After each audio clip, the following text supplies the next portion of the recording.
Captain Jennifer was sitting right next to me. I stood up immediately. "Move, please," I said. I did not want to sit with her. She smiled slightly and said, "Look, I think we should make peace." I replied coldly, "I do not have a problem with you." I tried to move past her, but she grabbed my arm. "Well done," I said. "And you?" she asked. I smiled. 8. She was surprised. I knew my happiness would not last long. She asked innocently, "Can we not be buddies?" I joked, "You just want Mr. Pasco to kill me." Andrea laughed loudly, and Jennifer turned back to glare at us. Back at the base, I went straight to my room. I was taking off my boots when there was a knock. "Come in," I said. It was Jennifer. "Good thing you did not agree to dinner with Andrea. I would..." Sunday arrived, and we slept in late.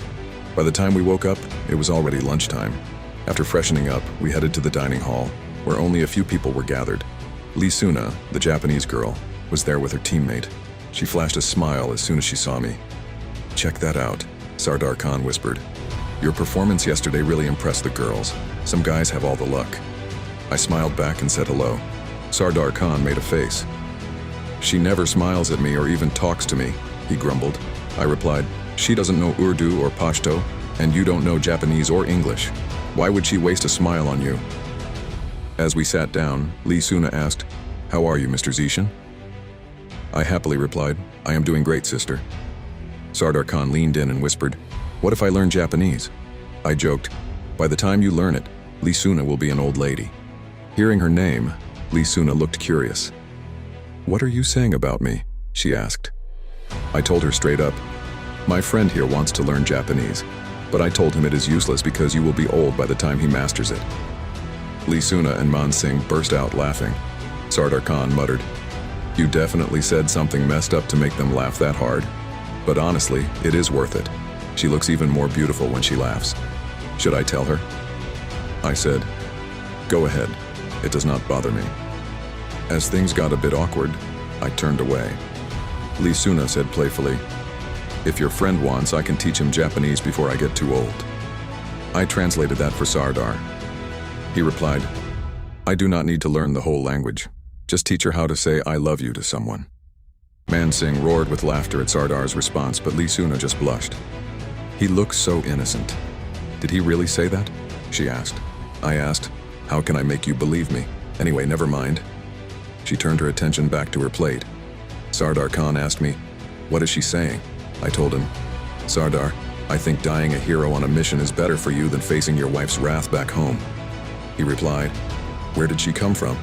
And who is going to tell her?"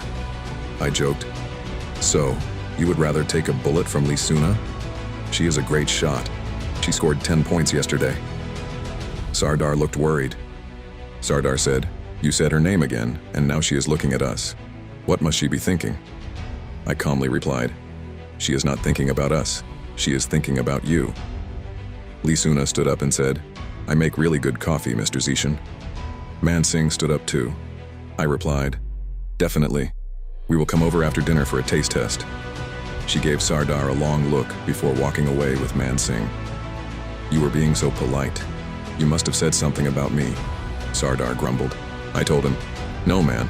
She was just inviting us for coffee." Sardar stopped eating.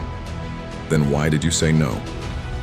I replied, "I did not say no. We will go after dinner." The female snipers stayed in a separate block. Had I known Jennifer was Leuna's roommate, I never would have gone. When we reached Leuna's room, she was alone, watching a Japanese movie. "Ah, Mr. Zeeshan," she greeted us warmly and shook hands. "Have a seat," she said, gesturing toward the bed. We sat on the bed next to hers. "Where is Mansingh?" I asked. She said, "He went to his room. He was tired." I joked, "And if you want to sleep too?" She laughed and said, "No, not yet."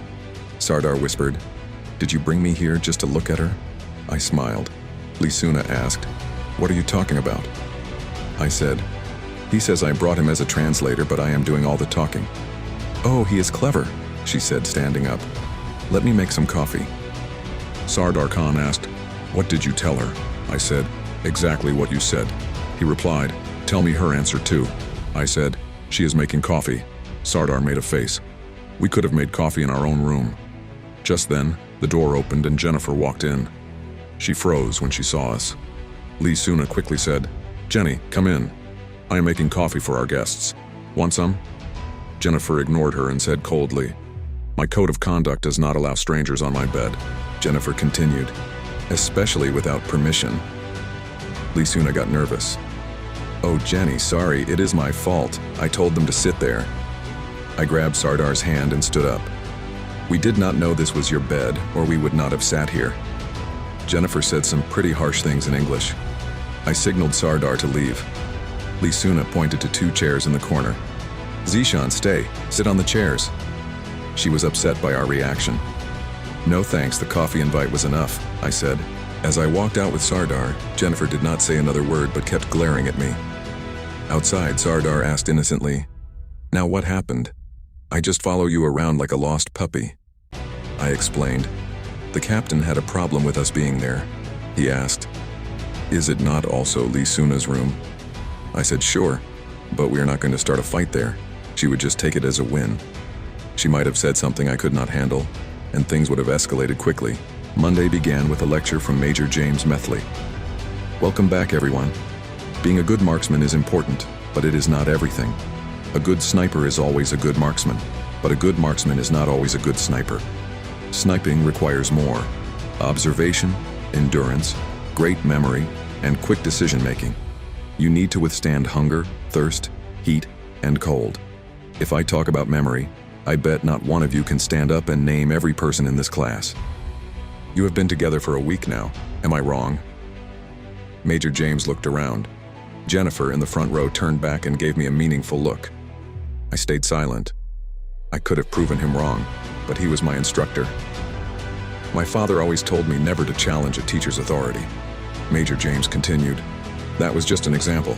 Memory and endurance might seem trivial, but wait until you are in a ghillie suit for hours in the sun, waiting for a target. Think about a sniper moving through unknown territory, memorizing landmarks so they do not get lost on the way back. That requires an incredible memory." Major James kept giving examples. During the break, Surang came over. "Hey, Pakistani brother, you could have proven him wrong." I smiled.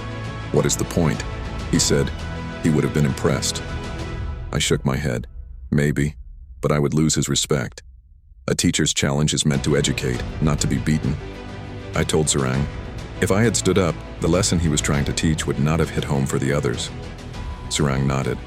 "Well said," he said, patting my back. Sardar was busy speaking Pashto with Amin Khan and Sikandar Ali Khan. Then Leuna came over and reached out for a handshake. "How are you, Leuna?" I asked. I came to apologize for last night. I do not know what got into Jennifer. She is usually not that rude. I told her it was no big deal for me. "You were my guests," she said sadly. Sardar Khan left his group and joined us.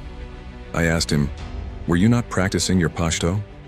He replied, "Yeah, but I realized something important." "What?" I asked. "That I need to learn English." He turned to Leuna. "Hello, my name is Sardar Khan and I belong to Pakistan." His accent made Leuna laugh. She mimicked his style. "And I am Leuna from Japan." "Yes, I know." Sardar nodded quickly. "What is next?" he asked me. I told him, "Say whatever you want, she will not mind." Leuna said a short sentence. Sardar replied, "My English is finished. I speak little English." I could not stop laughing at his tone. Our laughter drew a lot of attention. "Very interesting," Leuna said, laughing as she took Sardar's hand in hers. Thank you." Sardar was beaming with joy. "Did I do good?" he asked, giving a thumbs up. I told him he was spot on. Then the bell rang for class. During the tea break, Leuna came looking for Sardar again. He started chatting with her using small English phrases he asked me for. Leuna's English was actually quite good. She seemed very interested in Sardar's stories. As the break ended, she invited Sardar for some scotch. Sardar shook his head.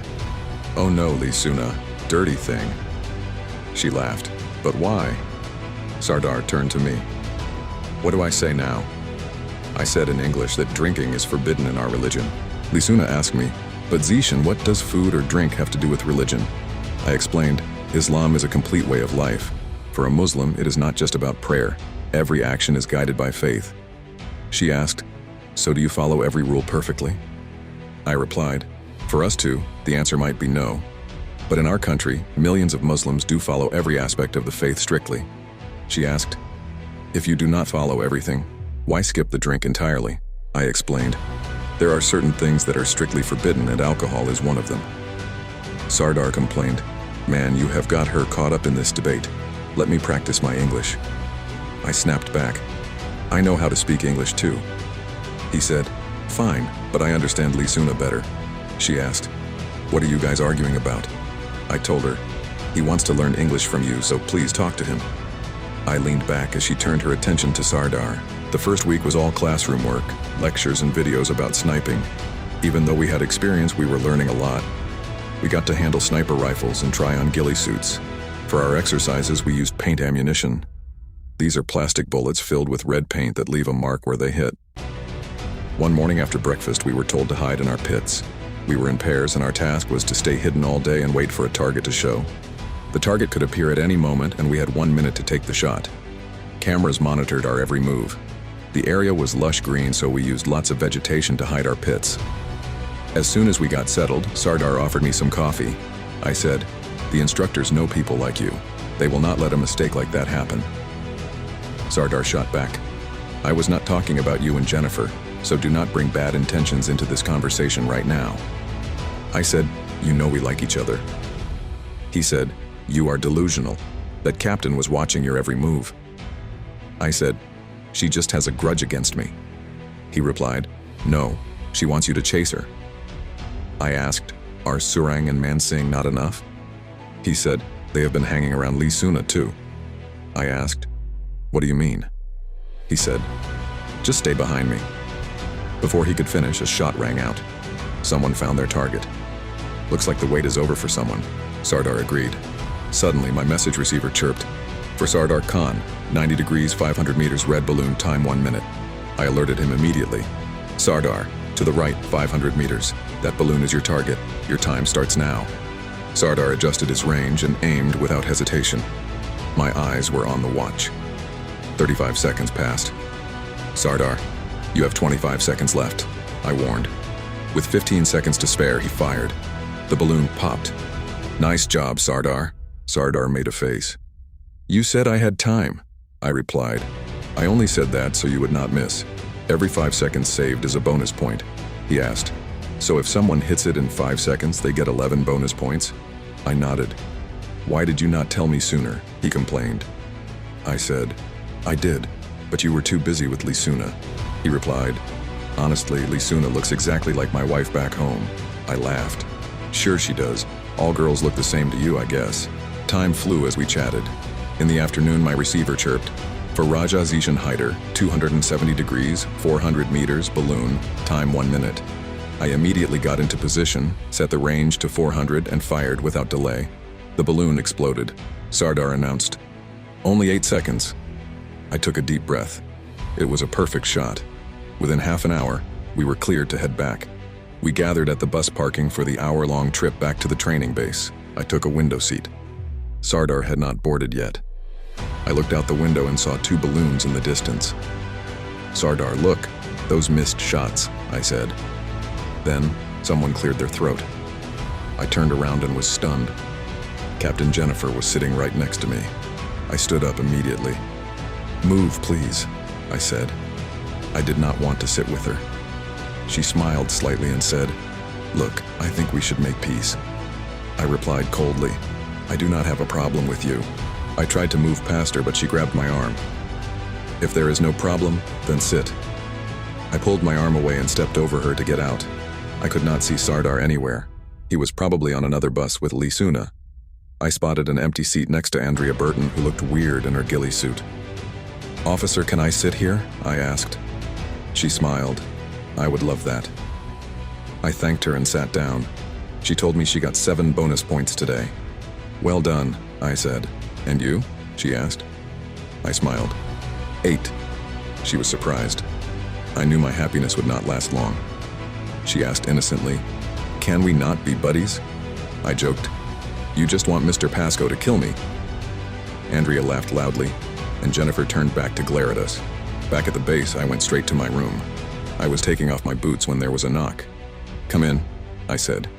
It was Jennifer. "Good thing you did not agree to dinner with Andrea. I would not let you go."